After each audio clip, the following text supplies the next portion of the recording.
Hello, everyone. If you forgot to study for the Giant Social Studies test on Tuesday, you're kind of screwed. But I'll try my best to summarize all the main key points that you'll need for the test in this one really bad video.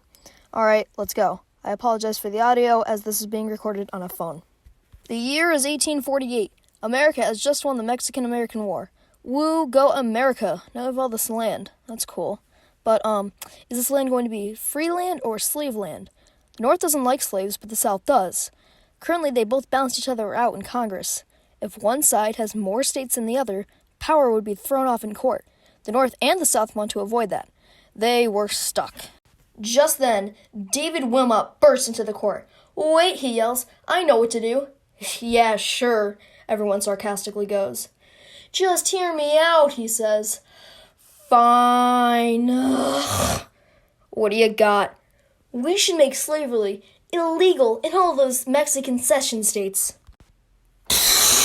"What? Are you insane? No! What is wrong with you?" The South was outraged. Are these people trying to take away all of their slaves?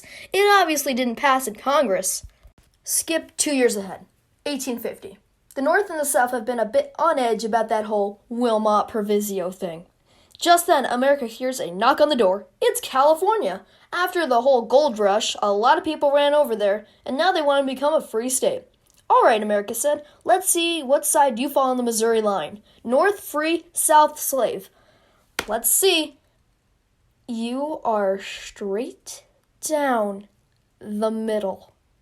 California sees America's face getting red. "Well, we could just be free." Then the South steps up and says, "Nuh-uh, not happening. Zip nada, ain't gonna do it." America does a big eye roll and yells, "Clay!" "Yo," Henry Clay says. "You are a master compromiser," America says. "So will you sort out this California thing, please? Pretty please, with a cherry on top?" "Sure," Clay says. "Here's what I got. California is free." The South pipes him, "Yeah, shut up." Slave trade is also banned in D.C., but the fugitive slave law will be enacted, which means, really, the North says, I said shut up. Congress can't ban slave trade anywhere else than D.C., and popular sovereignty, or the ability to vote for slavery, will be used for the rest of the cession land. Both the North and the South say, "Okay, fine, let's just put this behind us." And they did, for 2 years, until Harriet B. Stowe releases a book about slavery titled Uncle Tom's Cabin. The North was like, whoa, mind equals blown. This was never about politics. It was about people. Oh my God. And then the South goes, propaganda! So yet another 2 years later, there is a lot of 2-year increments here. Kansas and Nebraska won in. Now what? Stephen Douglas, who wants to build a continental railroad, remembered the Compromise of 1850 and said, "Hey, we can use that, popular sovereignty." "Oh yeah," America said. "Well, let's do that." Both pro-slavery and abolitionists said in unison, "I have an idea. How about we sneak in and vote for our side? There's so many of us, we'll definitely win. They'll never see it coming." They both flooded Kansas and Nebraska to illegally vote in their elections. There was about 5,000 illegal voters.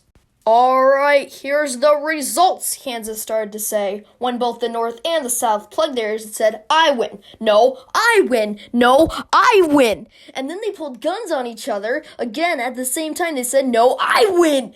And then they shot at each other. Another 2 years later, the presidential election was about to happen. The Whigs, Free Soils, and the Republicans all joined up to ban slavery moving westward. They chose John Fremont. The Democrats chose James Buchanan. Buchanan won, but Fremont showed promise. The North was hopeful. Less than a full year later, a former slave named Dred Scott was fighting for his freedom. He had been a slave in free states, so he thought he could be free since, he was in a free state. His case went all the way up to the Supreme Court, and that's when Chief Justice Roger B. Taney shot Scott down. Taney said, "You can't file a lawsuit. You're a piece of property. That's like a toaster wanting to be free. Plus, you're not a citizen." Again, back to that toaster example. Man, I am hungry. Anyway, we can't prohibit slavery anywhere. This was a shock to the nation. The Missouri Compromise was now broken, and the North was very upset. Yet another year later, the entire nation was watching the debate for Senate in Illinois between Stephen Douglas, remember him, and Abe Lincoln. But why do so many people care about the Senate debate? Well, these are the two prime candidates for president in 1860. Lincoln didn't want slavery heading west. He thought it would just die on its own. And Douglas said, we should let the states decide. Popular sovereignty. After the debate, the people have spoken. Stephen Douglas. Another year later, John Brown wanted to make a difference in the slavery stalemate. He was part of the violence in Kansas, and he was thirsty for more blood. He invaded Harper's Ferry, Virginia. He took control of firearms and was planning to give them to slaves when he got captured and was executed. The North was like, woo, go Brown! And the South replied, what in the heck is wrong with you people? He was a treasonous, murderous buffoon. Do you guys actually support a man who wanted to destroy this nation from the inside out? You guys suck. I'm starting to think over our alliance. And then all these tensions climaxed in 1860, the presidential election. There were 4 candidates, Abe Lincoln, Stephen Douglas, John Bell, and John Breckinridge. Bell and Breckinridge were pro-slavery. Douglas was impartial, wanted the states to vote. And Lincoln was against its spread. And then, Lincoln won off of electoral college votes. South Carolina sees this and says, nope, no way in heck am I gonna let you abolish slavery like this. How about this? I secede so your laws don't affect me. Sounds good to me. I'll call myself the Confederate States, and I'll set up camp in Richmond, Virginia. Oh yeah, other states are seceding too. Our president is Jefferson Davis, not you.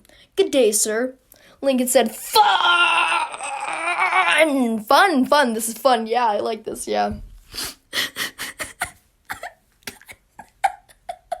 Then America sees another problem. Fort Sumter, which is in South Carolina, has a bunch of Union troops. If Lincoln supplied these guys with munitions, the Confederacy will see that as an act of war. But he can't just let these troops die, so he sends food their way. The Confederacy sees that these guys are all weak and takes the fort with relative ease. Lincoln had no choice. In order to preserve the Union, he declares war. This is an outro. Thank you all for watching. I hope this will help you study. It probably won't. I am very tired. Why did I do this? Whenever there's a big test, I'll probably make another one of these, but this was hard enough, so I don't know.